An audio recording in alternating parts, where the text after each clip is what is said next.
1 cup നെയ്യ്. നമുക്ക് നെയ്യ് ചൂടാക്കിയിട്ട് ചെറുതായി അരിഞ്ഞ് വെച്ചിരുന്ന സവാള ഈ നെയ്യിലോട്ട് നല്ലോണം വരട്ടണം.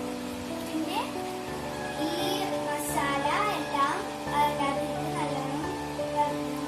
അത് കഴിയുമ്പോൾ നമ്മൾ എടുത്ത് വെച്ചിരുന്ന റൈസ് അതിനകത്തോട്ട് ഇട്ടിട്ട് ഒരു 2 മിനിറ്റ് മൂടി വെക്കണം. വരട്ടി വെച്ചേക്കുന്ന എല്ലാത്തിലും ഈ അരി